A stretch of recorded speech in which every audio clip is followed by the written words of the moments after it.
Eh bien, salut les goths et bienvenue pour ce petit podcast à la française. On se retrouve aujourd'hui au soir de cette 17e étape du Tour de France, avec l'arrivée à l'altiport de Courchevel, où du coup on a vu la magnifique victoire de Félix Gall devant Simon Yates, et Vingegaard a, je pense, définitivement scellé ce Tour de France. Du coup, Hippo, qu'est-ce que tu as pensé de cette victoire de Félix Gall? Je trouve la victoire de Félix Gall, elle est incroyable. Surtout quand on voit son évolution et tout, depuis le Tour de Suisse, il est incroyable. Il a eu un début de tour compliqué, mais là, du coup, il va gagner une étape. L'étape reine du Tour, en plus, c'est pas rien. Mais voilà, sa victoire, elle est un peu éclipsée quand même par la performance de Pogacar, je trouve. Oui, c'est sûr. D'ailleurs, n'hésitez pas à réagir dans les commentaires, là, si vous pouvez commenter. Sinon, commentez sur le Discord si ça marche pas, pour nous dire ce que vous avez pensé de cette étape. C'est sûr que oui, du coup, la victoire de Pogacar, Non, de la Gall. défaillance de Pogacar était quand même assez prévisible suivant ce qu'on a vu hier, mais on pensait juste que c'était un jour sans hier. Puis finalement, en fait, non. Jonas était trop fort hier, mais Pogacar n'était pas non plus à son top. Donc ça fait mal au cœur quand même de l'avoir vu autant galérer. Là, on voyait, il n'y avait pas de sourire du tout. Lui qu'on connaît souvent souriant à l'arrivée des étapes, là, il encaisse le coup un petit peu, je pense, le Tadej. Donc voilà, mais c'est sûr que ce qu'il ne faut pas éclipser, c'est cette magnifique victoire pour AG2R, qui du coup remporte encore une victoire d'étape après Bob Jungels l'année dernière, après Ben O'Connor il y a 2 ans. AG2R, Ouais, trois ans d'affilée, hein, 3 ans c'est pas d'affilée, mal. ouais, c'est magnifique. Surtout que, Mais ouais, non, vas-y, vas-y. surtout que, ouais, AG2R, chaque année, il remporte soit une victoire d'étape, soit un maillot distinctif depuis vraiment pas mal d'années. Parce qu'il y avait eu 2020 aussi le maillot à poids de Bardet. Non, c'est 2019. Ah, c'est 2019. 2018, c'était Pierre Latour, le maillot blanc. Puis après, les victoires de Bardet. Et puis 2020, il gagne aussi avec Lance Peters. Ah Donc, non, Splitter, c'est vrai, oui, évidemment. on l'oublie vite. Mais oui, c'est vrai que c'est incroyable. Et pourtant, je trouve que c'est pas des mecs vernis. Genre O'Connor, quand il gagne, avant, il avait chuté sur la première étape. Bardet, c'est pareil. Il était tombé avec une commotion. Là, cette année, O'Connor et Gall, ils sont tombés, je crois, les deux. Donc, Ouais. ils ont pas de chance. Ils arrivent à se remobiliser. Et surtout, ils arrivent à un peu oublier le classement général. Chose que d'autres équipes ont un peu du mal à faire, je trouve. Et voilà, aller chercher une belle étape, quoi. Ouais, et comme dit Rémi dans le chat, c'est vrai qu'il faut souligner la 6e place de Tobias Allan Johannessen, quand même, Ouais, qui ouais, sur ce Tour de qui revient France, de loin. ouais, et qui sur ce Tour de France montre quand même un tout autre visage de ce qu'on voyait cette saison. Il est quand même juste derrière David Gaudu, qui fait encore une super étape, malheureusement pas au niveau des Félix Gall, Yates et Bilbao, qui les 3 premiers étaient vraiment trop forts, puis après c'est Vingegaard, donc 5e Gaudu, mais Johannessen magnifique, et une OX qui montre bien qu'elle mérite absolument sa sélection pour ce Tour de France. Ouais, et surtout, c'était, voilà, tu l'as dit, une étape hyper dure. Il y a Rémi qui me dit 5000 de D+. Il y a Ouais, Pinot qui a dit que c'était peut-être top 5 de ses plus ouais, dures j'ai vu. étapes de sa carrière. Donc ouais, c'était pas rien. Euh, Après, comme a dit Pinot, est-ce que c'était vraiment nécessaire de mettre l'altiport à la fin? Je pense que finir au col de la Loze, c'est bon, quoi. Non, C'est assez compliqué. ça aurait peut-être, tu vois, été utile en cas de duel Pogacar-Vingegaard, ou comme ça, tu vois, tu les départages sur quelque chose plutôt que finir sur Ouais, un sprint. Mais mais ça, si c'était suivi dans le col de la Loze, il se serait suivi aussi dans l'altiport, je pense. Enfin, ouais, mais dans l'altiport, t'es obligé de faire une différence. Et puis au punch, Pogacar aurait sûrement pu gagner. ouais, Donc mais ça, c'est une illusion. Hein. regarde à Péragude l'année dernière et c'était fini au sprint sans Oui, écart. Hein. oui, oui. Ouais. Mais en tout cas, c'était quand même une super étape où on pensait que Jumbo allait tout cadenasser, et finalement, à un moment donné, ils ont lâché totalement, et c'est Ineos qui s'est mis à rouler. Et donc c'est là où l'échappée a pu prendre de l'avance et remporter cette étape. Mais ouais, étonnant la tactique de Jumbo de cadenasser tout au début, puis ensuite de lâcher. Pourquoi faire ça alors que je pense que c'était pas eux à prendre la course en main. Et donc ne pas avoir UAE prendre la course en main, cela explique qu'à mon avis, ils devaient déjà savoir que Pogacar n'était pas à son top ce matin, parce que On attendait tous la grosse attaque de Pogacar aujourd'hui, ben on l'a pas eu quoi. Ouais, c'est clair. Euh, Après, bon, bah du coup là, on va pouvoir mettre les pieds dans le plat et se dire que le tour, voilà, c'est fini maintenant. Oui, oui, ah ben, le discours de Jonas Vingegaard à dire oh mais il est capable de tout, il peut attaquer à tout moment, je sais pas quoi. Eh frérot, t'as 7 minutes d'avance. Si avec 7 minutes d'avance tu perds ce Tour de France hors défaillance ou défaillance mécanique ou quoi, je vois pas dans quel monde Vingegaard ne gagne pas ce Tour de France. C'est Oui, pas l'étape de samedi où il peut reprendre 7 minutes Pogacar. ouais, clairement pas. Mais surtout, tu sais, ce qui est fou, c'est que je fais la réflexion. En 2021, c'est Pogacar qui met 7 minutes d'avance, ou quelque chose comme ça, à peu près. Mm. Et là, bah, cette année, bah, c'est l'inverse. C'est-à-dire que le mec, en 2 ans, il a inversé la tendance, quoi. Il a inversé et puis il a pas fait semblant, quoi. 7 minutes d'avance, enfin, Mm. c'est Et colossal. puis déjà, l'avance que met Jonas Vingegaard à Pogacar ce soir, c'était l'avance qu'ils avaient mis. Donc Vingegaard avait déjà mis, mais au troisième l'année dernière, à Geraint Thomas. Donc tu vois, là, on parle quand même de Tadej Pogacar, sûrement le meilleur coureur du monde, mais qui se fait humilier par Jonas Vingegaard. Alors ok, certes, aujourd'hui c'est une énorme défaillance de sa part, vu qu'il il est même pas dans le top 10 de l'étape. Hein. Pogacar, aujourd'hui, il est 22e de l'étape. Oui, après, il a chuté, je crois, en début d'étape. Enfin, Il a chuté, mais c'était pas une grosse chute quand ouais, même. mais Enfin, ça peut quand même rester. Après, c'est pas la seule explication, mais. on dit souvent que souvent les blessures on les sent le lendemain. Bah, donc c'est un peu étonnant que. Je pense vraiment alors soit il a pris un coup de chaud, soit je sais pas, mais c'est étonnant. En plus, en début d'étape, on avait quand même mis chez UAE Rafal Maïka et Marc Soler pour au cas où tenter la grosse offensive. Mais malheureusement, du coup, ils n'ont pas pu servir de relais pour Pogacar. Mais du coup, Maïka a servi de relais pour Adam Yates, qui du coup, on peut aussi en parler, fait une énorme opération Ouais, ouais, à ouais. la troisième place là. Bah, clairement, puisque du coup, Rodriguez a craqué. Ouais, il reprend 1 minute 10. Et donc, ouais, il fait une grosse opération en Amiets. Après, en vrai, je trouve qu'il mérite quand même son podium. À mon avis, il va aller le chercher maintenant. Et donc, les UAE qui vont faire qui vont faire 2 et 3 du coup. Dommage pour Rodriguez. Après, il a eu son étape, donc son tour est réussi. Mais ouais, Adam Yates, très fort aujourd'hui. Et puis, je trouve que c'est un des plus réguliers depuis le début du tour aussi. Donc, ouais, il mérite totalement cette place. Ouais, Sinon, surtout qu'on n'oublie pas, premier maillot jaune de ce Tour de France. exactement. Et d'ailleurs, Pogacar, du coup, n'aura jamais été maillot jaune sur le Tour de France. Ça doit faire longtemps que c'est pas arrivé. Ouais, ça c'est sûr. Ouais. Bah, je crois que C'est sûr que ça lui est jamais arrivé de jamais porter le maillot jaune sur le Tour de France. Donc, mais ce qui est fou, c'est qu'ils avaient créé un tel matelas tous les deux qu'en fait, là, il a une avance telle que il sera quand même deuxième du Tour de France, quoi.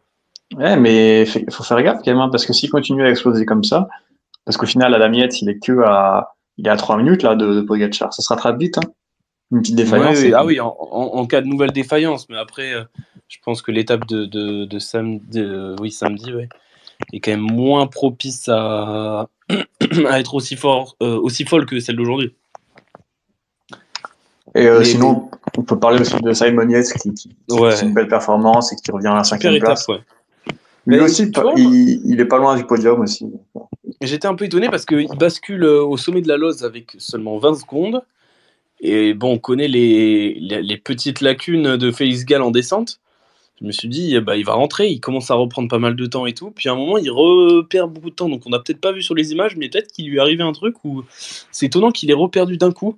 Mais bon, de toute façon, peut-être que Félix Gall l'aurait quand même bouffé dans l'altiport. Il Ouais, était je tellement pense. fort aujourd'hui, Félix Gall, qu'il faudrait voir les temps de montée de la Loze. Mais à mon avis, Félix Gall était le deuxième meilleur de tous les favoris aujourd'hui derrière Jonas Vingegaard. Franchement, incroyable numéro de l'Autrichien et surtout qui ravit encore une fois une victoire pour une équipe française, troisième victoire sur ce Tour de France. Ah La ouais, seule équipe c'est vrai. qui a pas de victoire, c'est FDJ. Bah, il y a Bon, il y a Arkea aussi. Arkea, mais bon, en grande équipe française, sans manquer de respect à Arkea, hein, mais Bah après, FDJ qui. ça va être compliqué pour FDJ maintenant. On a vu que Valentin Madois, ça va un peu mieux. Donc peut-être sur Ouais. l'étape là d'après-demain. Mais sinon, ça va être compliqué. Ouais. J'ai du mal à voir FDJ gagner maintenant. Même un Godu ou un Pinot samedi? J'ai du mal. Enfin, je me dis que Pogacar va tenter un truc, et puis même, on le voit, enfin, Pinot, il a l'air cramé. Et puis, Godu, il a pas réussi à gagner aujourd'hui, quoi. J'ai quand même du Mm. mal à le voir gagner. Ouais, mais tu vois, David, il est tellement irrégulier que en vrai, tout est possible, je trouve, avec lui. Ouais, Il mais bon, était enfin, quatrième favori samedi, non, dimanche. ouais, mais c'est la seule fois qu'on l'a vu bien, au final. Enfin, Ouais, sur le chrono quand même hier, pas mal. ouais, il était pas mal, mais bon. Enfin, j'ai un peu de mal quand même avec le Tour de Gaudu. Je trouve qu'il court un peu à l'envers, qu'il aurait dû faire comme Gall en fait, et vraiment voilà prendre 10 minutes et jouer les échappées. Parce que là, du coup, il se crame un peu tous les jours et Ouais, au ouais, final, ouais. du coup, il est pas frais quoi. Bah, Gall, qui quand même, finalement, est huitième du classement général ce soir. Il est repassé C'est devant vrai que Sepkus. Mais les écarts, si on en parle. Non, mais Adam Yates est à 10 minutes. Rodriguez à 12 minutes. Bilbao, qui est sixième, est à presque 13 minutes. Et le dixième est à 17 minutes. David Godu est à 17 minutes. non, mais Et c'est n'importe quoi. c'est un truc de fou quand même. Même quand il y avait Froome, c'était même pas les mêmes écarts. Enfin, Faudrait voir le 20e. Le 20e. le 20e, Valentin Madouas est 20e à 1h10. Ah ça veut ouais. dire que là, parce que en soi, il n'y a pas tous les meilleurs grimpeurs du monde. Il y en a quand même une bonne partie. C'est-à-dire que entre Vingegaard et on va dire allez le 30e ou 40e meilleur grimpeur du monde, il y a 1 heure quoi. Ouais. C'est énorme, c'est colossal. Ouais, parce que 30e de ce tour, c'est Burgodo qui a 2 heures. C'est Mais ouais, non, ouais, il est sur une autre planète. Euh, c'est pas un humain. Enfin, ouais, on n'arrive pas à trouver trop les mots pour définir Jonas Vingegaard. Alors bon, forcément, et il y a eu surtout des que suspicions de dopage. Hein, c'est malheureux, mais hier on fait notre meilleure audience du podcast sur YouTube. Dès qu'il y a des suspicions de dopage, tout le monde s'intéresse au vélo d'un coup. Hein, donc, mais ouais, bon, de toute façon, on verra dans quelques années. On accuse personne. eh, Faut attendre. le problème c'est que je sais pas, j'ai l'impression que ce mec en fait n'a pas de point faible. Le mec roule mieux que tout le monde. Et puis même s'il a peut-être pas le meilleur punch et encore il a une bonne giclette, mais Ouais. il revient toujours dans la roue, alors il perd que 10 secondes, tu vois, à Cauterets, tu te dis qu'il va perdre 10 minutes, au final il perd, je sais pas, 26 secondes. Mais finalement, le seul moment de l'année où on l'a vu moins bien, une C'est seule sur, fois, c'est sur c'est à Paris-Nice. Paris-Nice. Mais il est quand même troisième. Ouais, mais c'est ça, peut-être que Pogacar s'est un peu trop éparpillé cette saison, alors que Vingegaard, vraiment, il voulait que faire le tour, quoi. Oui, Vraiment, après Poggi, il revient quand même de blessure, donc je pense qu'il le paye quand même un peu. Mais bon, toute ouais, façon, même, mais même sans sa blessure, je suis pas sûr qu'il gagnait le tour. Hein. Parce que là, Vingegaard est tellement sur une autre planète. Et lui, pour le coup, on se dit, mais qui va pouvoir le battre dans les années qui suivent là? Parce qu'on disait ça va pareil être pour Bernal, mais un... Bernal met pas 7 minutes à Ouais, non, l'époque. clairement. Pogacar mettait pas. Enfin, ouais, c'est bon, on verra bien dans les prochaines années ce qui se passera. Posez-nous vos questions hein, si vous avez envie de venir interagir. Bon, du coup, là, il y a Rémi. Et puis, de toute façon, après, on va bientôt se pencher sur l'étape de demain. Et là, Bah, demain, demain, de toute façon, il n'y a pas grand-chose à dire, quoi. C'est pour les sprinters, je pense, non? ah ouais, ouais, ouais. Est-ce que, ouais, il y a quand même une petite bosse dans les 15 derniers kilomètres. À 15 kilomètres de l'arrivée, il y a le sommet de la bosse, là, à Revona. Je sais pas si c'est du Ouais, 3% de kilomètres. ouais, mais je pense que ce sera un sprint quand même. Enfin, Ouais, sûrement, mais c'est pas une étape toute plate en tout cas. Donc, qui va vouloir rouler avec Alpecin? Je pense personne, ou alors c'est un suicide. Moi, je vois bien y échapper, à mon avis. ah ouais, tu vois, je vois un sprint à 100%. Mais une échappée qui résiste, tu vois. Parce que je vois pas, à part Alpecin, qui va vouloir rouler avec eux. Bah, les Trek, Mais non, mais c'est quoi le but les, de les, rouler les, avec les, les Alpecin? Jayco. Oui, mais si tu C'est roules pas, pour... tu gagnes pas. Ou alors tu mets un mec Oui, mais devant. et quand tu roules avec eux, tu leur offres la victoire, alors qu'eux, ils roulent pas de la journée. Bah alors, faut que tu le mettes devant. Mais bon, si tu mets pas un mec devant, autant rouler, parce que bon, c'est. Et voilà, donc moi je pense que les équipes, par exemple Trek, a tout intérêt à mettre Mats Pedersen dans l'échappée. Ah, clairement, mais à mon avis, si personne va dans l'échappée, il y aura Philipsen aussi. 1216 de D+, c'est quand même pas si faible que Oh. ça. Ouais, oui, mais bon. On verra. En vrai, c'est vrai que ça peut être une étape assez intéressante. Est-ce que Alors, tu, est-ce que tu vois Pogacar tenter demain quelque chose? Moi, je le vois bien tenter un truc. non, jamais demain. Là, il est tellement, à mon avis, sonné que, de toute façon, même physiquement, il doit être cramé là. Non, je le vois bien tenter un truc peut-être dès vendredi, hein, mais en vrai, c'est samedi où à eux va peut-être falloir foutre le bordel. Mais bon, je crois que même eux sont résignés. Hein. J'ai pas vu un Tadej Pogacar qui disait ouais, mais c'est pas fini, machin. Non, à mon avis, Ouais, à mon avis, ouais, il est un peu abattu. ah bah ça se comprend. Du coup, bah, si c'est un sprint, Philipsen. qui tu vois gagner? Philipsen. Ah bah voilà, mais toi, tu te mouilles pas aussi. Moi, Bah si écoute, moi j'arrête de mouiller maintenant dans le cyclisme, ça sert à rien de toute façon. faut faire attention parce que quand il pleut, ça. Non, pardon. Bon, euh, non, excusez-moi.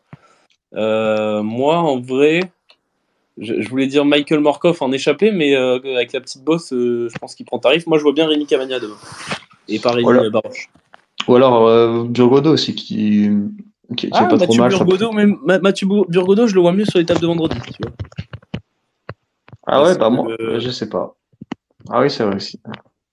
posez-nous vos pronos, vous, dans les commentaires sur YouTube pour la rediff et en live sur Twitter. Mais bon, c'est sûr que là, du coup, demain, ça va.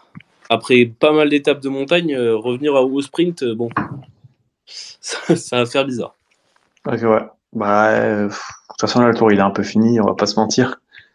Là, déjà, le parcours était bizarrement fait. Pour Ouais. maintenant, ça va être des étapes un peu, voilà, cool. J'espère que ça sera l'échappée, en vrai. Euh, et puis voilà, quoi. On va Ouais, essayer de kiffer. On espère une victoire française, parce que bon, ça fait longtemps, là, quand même. On en a une le deuxième jour. Et au ouais, final, bah, plus rien après, quoi. ouais. Ah, on nous dit Philipsen et plus une échappée vendredi comme toi, Hippo, mais vous verrez. Vous verrez que le TGV de Clermont demain, à mon avis, il sera devant et puis on se retrouve demain pour le débrief de cette arrivée à Bourg-en-Bresse.